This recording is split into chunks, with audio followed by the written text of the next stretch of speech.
Fala rapaziada, tudo suave? Aqui quem fala é o Finger e bom, quem acompanhou o Japa desde o início de sua transição do YouTube para o Trap sabe da expectativa que foi gerada no decorrer de anos sob seu tão aguardado álbum Adeus Tóquio.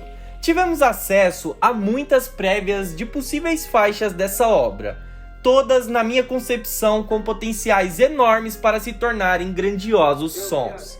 Não por acaso, houve desde sempre uma enorme animosidade sobre esse álbum, de ambas as partes, ou seja, tanto o público quanto o próprio Japa, que parecia apostar todas as suas fichas no sucesso, mas principalmente na qualidade desse trabalho.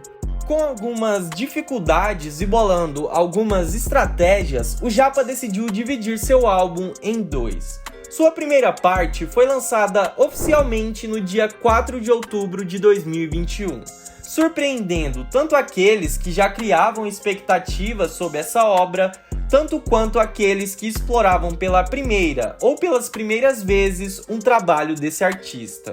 No fim das contas, a grande maioria do público que teve contato com essa obra se apaixonou pelo que foi entregue ali.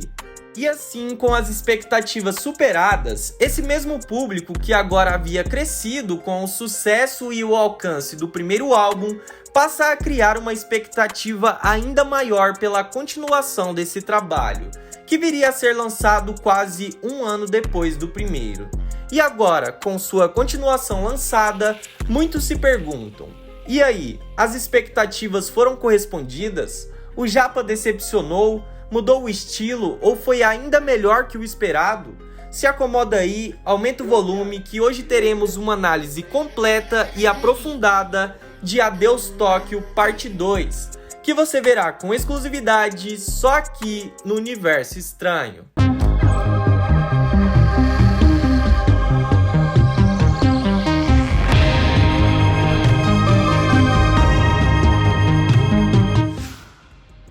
Para que possamos entender de uma forma mais densa Adeus Tóquio Parte 2, precisamos antes compreender sua primeira parte. Elas se completam, e é sobre isso que precisamos analisar em um primeiro momento. Sua primeira parte surge em um momento de afirmação do Japa na cena, que ainda buscava se desvincular por completo de sua imagem construída no decorrer de anos como youtuber. E eu via no Japa um empenho enorme nessa sua nova experiência, agora como um trapper, na tentativa de não somente se provar capaz, mas também de ser muito bom nisso. E em meio a esse processo, ele lançou diversos singles, alguns mais introspectivos, com uma certa melancolia emocional e pessoal do próprio Japa, enquanto também lançou sons mais estéticos, onde a melodia parecia ser seu principal objetivo. A grande maioria desses sons me agradaram. Apesar disso, ainda havia uma certa imprevisibilidade nos trabalhos do Japa, que ainda parecia estar se encontrando musicalmente. E essa incerteza sobre a continuidade de um trabalho, sobre a definição de uma estética, uma personalidade, parece ter durado até o lançamento de Deja Vu. Esse som trouxe de tudo, uma wave nova com uma estética absurdamente boa que tinha tudo a ver com o Japa, apresentando também um novo patamar a ser alcançado nas produções audiovisuais da nossa cena. O videoclipe de Deja Vu trouxe um nível raríssimas vezes visto no trap nacional até aquele momento. Isso para não dizer que jamais foi visto, mas isso é debate para outra hora. Por fim, além de tudo isso já mencionado, esse som cativou um público enorme, o que gerou um impacto absurdo, tanto nas visualizações e streams dessa faixa, quanto na própria cena, que a partir daquele momento passou a respeitá-lo de fato. Tudo isso provou de vez que não foi por acaso que ele assinou o contrato com uma das maiores gravadoras do mundo, a Universal Music. Esse feito por si só já diz muito sobre o até então presente do Japa, mas diz ainda mais sobre seu futuro e a expectativa que existia e existe sobre ele. A partir disso, o Japa cresceu na cena, se tornando de fato relevante. E assim, com o seu sucesso crescente, as expectativas e as cobranças cresceram na mesma proporção. Desse modo, aproveitando a visibilidade adquirida pós Déjà Vu, ele inflama ainda mais a expectativa do público ao logo anunciar que já estaria trabalhando em seu álbum de estreia, que viria a ser lançado naquele mesmo ano, 2020, o que acabou não acontecendo, uma vez que se levou mais de um ano para que Adeus Tóquio, nome de seu então aguardado álbum, fosse lançado, e ainda assim, não por completo. O Japa se mostrou em toda a sua ainda curta jornada na música ser um artista que se cobra muito. Ele parece se preocupar muito com a qualidade que ele pode e que ele irá entregar para o público, de modo que Adeus Tóquio acabou sendo dividido em duas partes, para que ele pudesse lançar sua obra completa sem que o público saturasse de tanto esperar e para que ele tivesse mais tempo, e assim pudesse de fato se conectar a todas as 22 faixas e uma intro que compõem a obra Adeus Tóquio como um todo. Em Adeus Tóquio Parte 1, tivemos 10 faixas muito distintas entre si, mas que ainda nas diferenças trabalharam em prol de um mesmo objetivo: construir e apresentar uma única identidade, a identidade do Japa. E assim pudemos observá-lo por uma perspectiva mais ampla, agora em um álbum e não mais somente em singles. Desse modo, observei que a grande maioria dos seus sons são muito imersivos, seja por influência direta de seus instrumentais que dão toda essa atmosfera meio dramática, seja pela forte melancolia que ele trouxe. Muitas vezes, suas letras nem sequer abordavam essa melancolia, que vinha da forma como ele trabalhou seus flows. O Japa trouxe muito de si para os seus sons, seja no conceito oriental que a obra mergulha de cabeça, seja por meio de alguns versos onde ele trouxe assuntos pessoais a público. São muitos e variados os elementos que podemos apontar como sendo algo trazido por ele, sendo algo dele. Podemos mencionar aqui seus versos ou até mesmo faixas inteiras em inglês. E ainda, o fato de Adeus Tóquio não ter feats torna essa obra ainda mais pessoal. Adeus Tóquio Parte 1 foi um completo sucesso. Os números foram bons, a crítica foi boa, tudo parece ter ido muito bem, pois mesmo aqueles que estavam com expectativas altíssimas se surpreenderam com o nível dessa obra.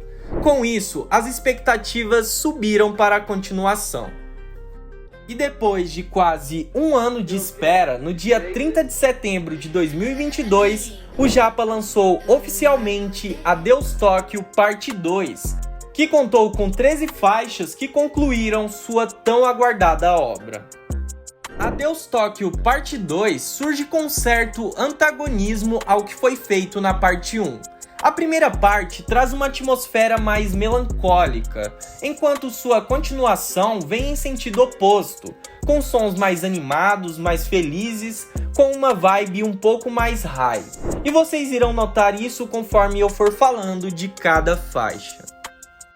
Nesse álbum é trabalhado a todo momento esse antagonismo, essa dualidade de sentimentos e sensações. E na intro do álbum temos um breve instrumental, que funciona nesse contexto como uma faixa de transição, encerrando a primeira parte da obra mais melancólica e recomeçando por uma nova perspectiva, mais animada, e recomeçando por uma nova perspectiva, mais animada. E tanto é uma transição que ao fim o instrumental da intro é o mesmo da faixa seguinte, quarto, dando uma sensação de continuidade da obra. A primeira faixa de fato do álbum se chama Quarto. Te amo quando tudo tá bem, dor mudou meu comportamento, lobo não tem sentimento, é meu mérito. Essa faixa, que contou com um ótimo videoclipe, logo nos apresentou algumas características que viriam a ser muito marcantes e muito presentes na obra. Versos profundos, muitas alterações de flow e um refrão muito chiclete.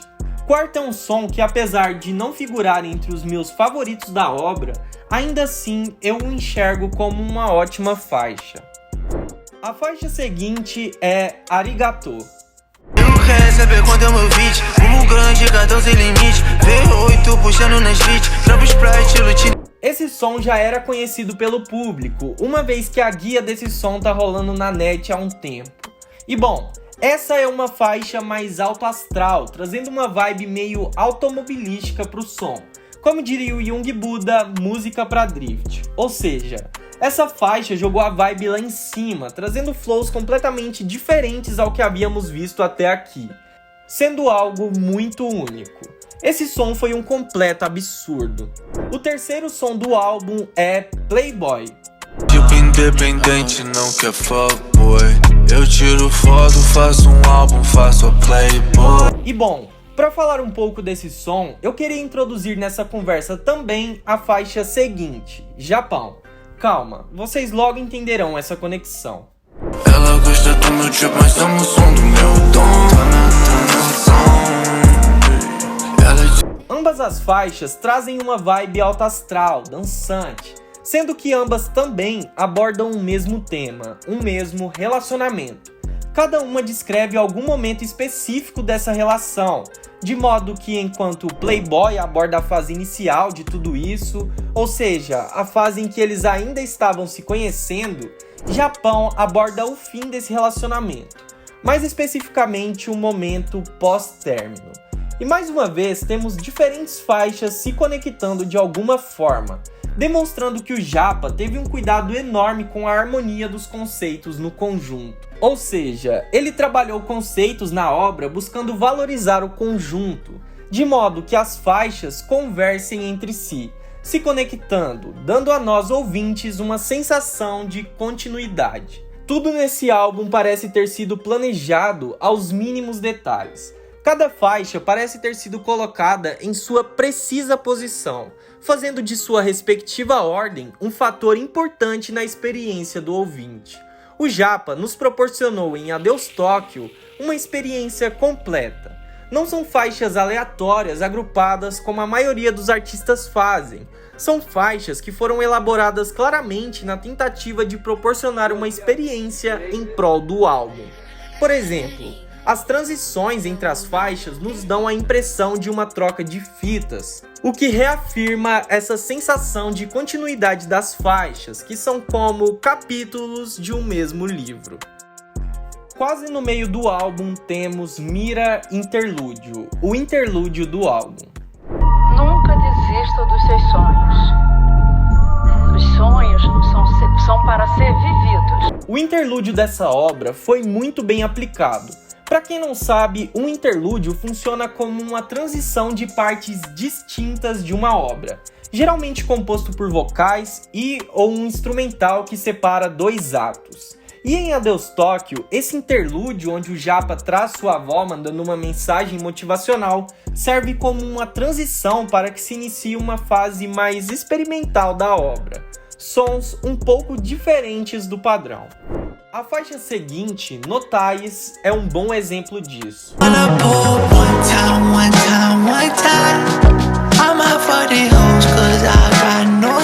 Acho que ninguém esperava por um som assim.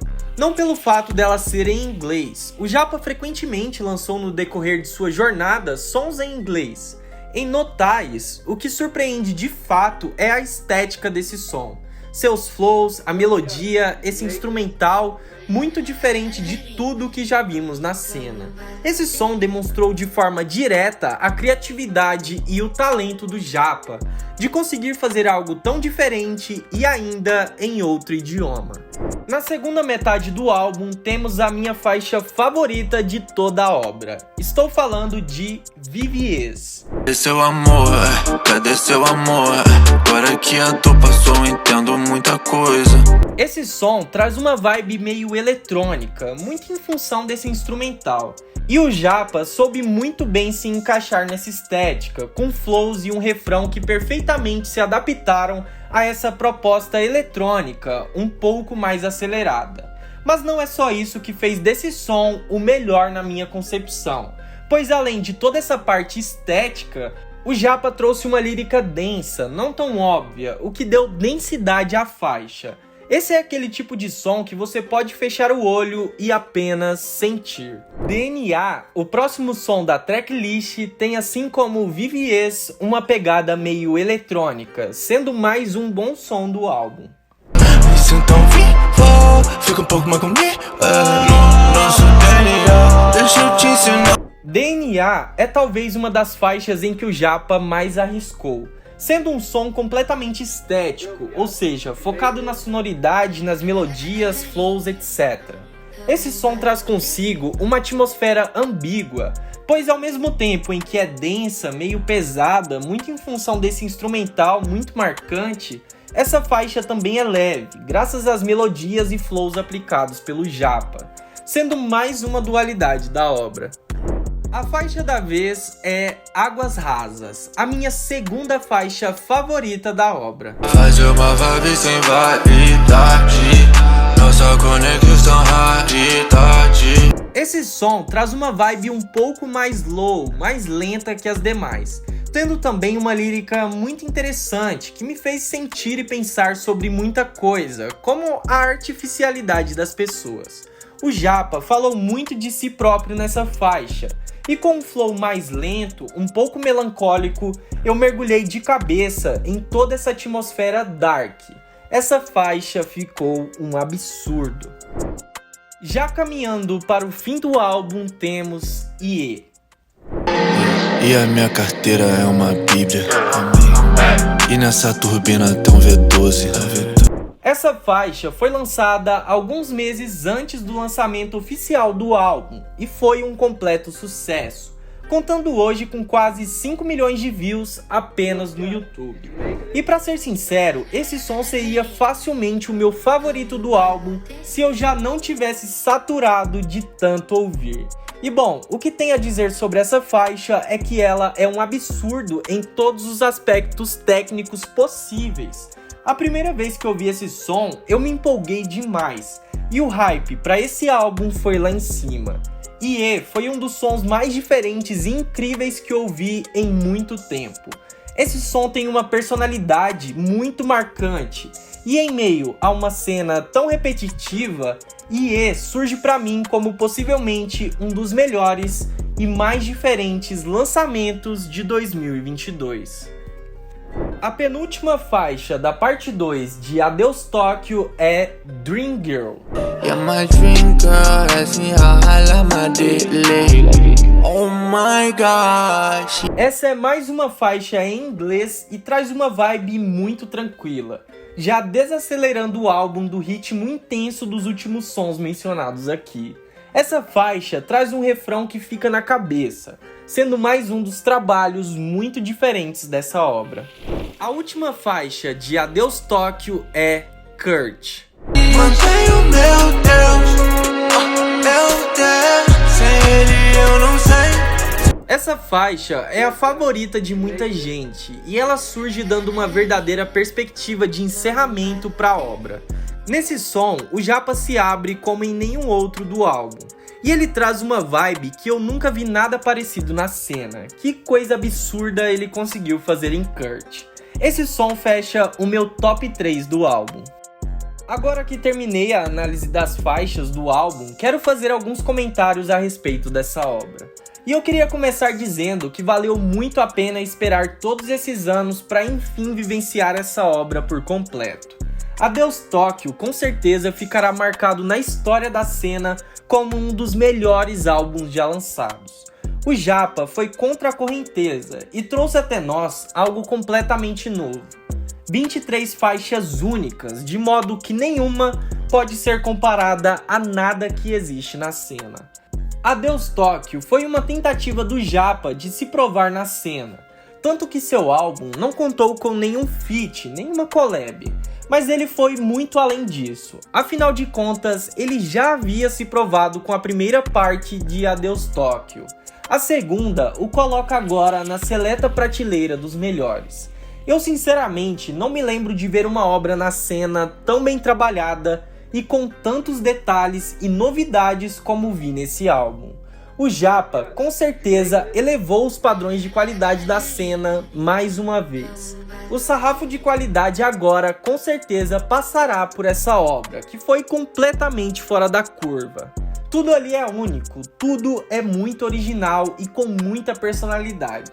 O Japa não teve medo de se arriscar e de tentar o novo. Porém, essa obra não contou com um marketing muito bom, E eu sinceramente não acredito que organicamente essa obra crescerá ao ponto de ser um daqueles álbuns com uma centena de milhões de streams. A cena não me parece muito pronta para consumir maciçamente essa obra.